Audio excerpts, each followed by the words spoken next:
Arkansas. That Ole Miss LSU game, Ole Miss is favored. Did this line move since we talked? Oh, no, there it is. There it is. Sorry, I just needed to update the page I was looking at. Ole Miss currently a 3.5-point favorite. It has moved since this morning. Yeah, it was at 2.5 this morning. The total in this game, 63.5.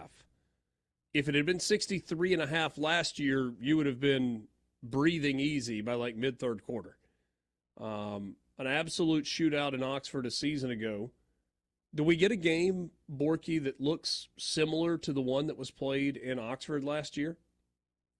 Ooh, that's a good question because I don't know if Ole Miss's defensive front will allow a game to go like that. And you're seeing what Jaden Daniels is doing in the NFL right now. No, I don't, quite frankly. I don't think that it will be that kind of a high-scoring game where Ole Miss's defense will never be able to get off the field until late in the fourth quarter. Yeah, that total seems high. It does seem high. Now, look, Nuss is good and he places the ball well and can make all the throws and all that stuff. And this is the best set of receivers that Ole Miss has seen so far this year. LSU's strength matches up poorly for Ole Miss because I think Ole Miss's defensive weakness is in the back end. But LSU hadn't faced a front like this. And South Carolina gave them fits. USC gave them fits. And I think Ole Miss's front six is better than both of those overall. Ole Miss doesn't have a Dylan Stewart with the high-level athleticism, but South Carolina doesn't have Walter Nolan.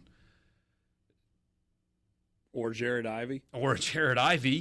I mean, Ole Miss's front would six is... expect that Princely Umanmielen would be back this week? If it's not this week, would assume Oklahoma. But yeah. Either way, I think that LSU's best offensive line in the world has gotten exposed a little bit this season. They're certainly not bad, but they're not that either. Yeah. And have they improved on the other side of the ball at all? Have they? They're better. They're better than they were last year. But they still don't scare you, especially with Harold Perkins no longer in the mix. A little bit of a quarterback comparison. Garrett Nussmeier completing 70%, 1,652 yards, 15 touchdowns, 4 interceptions on the season.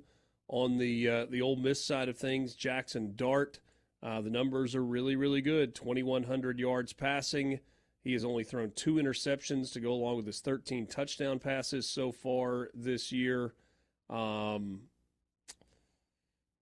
This game to me, percentage is 73%. Last game against South Carolina, the first time we've seen him anywhere close to 50%. But Ole Miss took a lot more shots down the field last week against South Carolina. They did, and he missed a good bit of them. This game to me is all about Jackson Dart.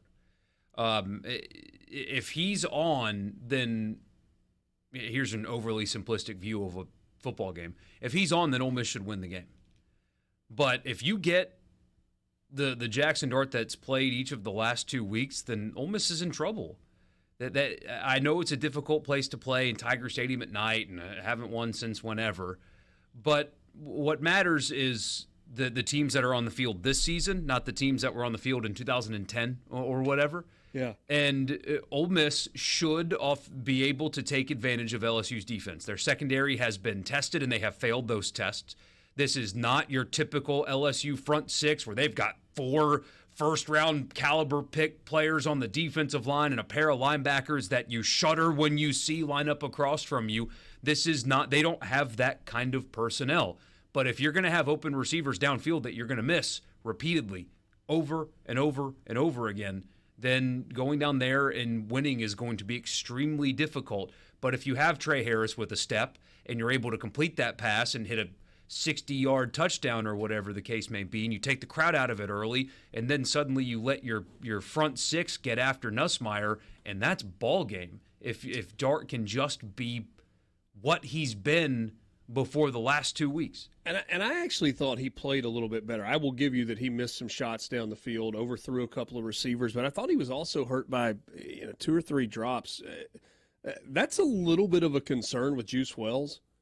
What's he got? 3, 4 drops in the last 2 weeks on, a couple of them are pretty easy. A couple of them are contested catches, but dropped a touchdown pass that you should catch. Yeah, the one in South Carolina, I mean, he's got a defender on his back. He goes up and he gets his hands to the ball, and ball just bounces off his hands, just couldn't haul it in. And then obviously he had the fumble going into the end zone. That should have been a 2-touchdown game for South Carolina, or for Juice Wells in his return to South Carolina. As it was, he was productive, went for almost 100 yards receiving on, 3 or 4 catches. They targeted him double-digit times, though, in that ballgame. Clearly there was a plan to try and get the ball to Juice Wells on Saturday. Thought they spread it around a little bit better offensively. Got other receivers involved in the game plan. Still think there's an opportunity to get Caden Prieskorn the ball more. Mm-hmm. He's a problem. He's a mismatch for defenders. He's got sure hands. It feels like you got to try and find a way to get the ball to him some. I mean, this is a guy that had 10 catches in the bowl game against Penn State, and 2 of them were as good a catches as you will find anywhere. That's a weapon that is there for Ole Miss. And we have seen Lane Kiffin offenses. You go back to his very first year in Oxford in 2020, they exploited defenses with Kenny Yeboah. Prieskorn is not the same player as Kenny Yeboah, but he does create mismatches in the secondary, especially if you get him in favorable matchups. And you mentioned Trey Harris. Ole Miss needs Trey Harris to be on the field on Saturday night. And I know Lane Kiffin is playing coy about that. You talk to some people around the program. I think folks expect that ultimately he is going to play. Will he be playing at 100%? Will he be playing at 90%? Will he be at 70%? I don't know. We'll see. He'll be playing at the percentage that the quarter zone allows him to play at. But, yeah, people around him are saying that he will play on Saturday. Lane Kiffin's not choosing the LSU game of his 5th year to start being completely 100% honest about his best player's injury status. No, nor should he.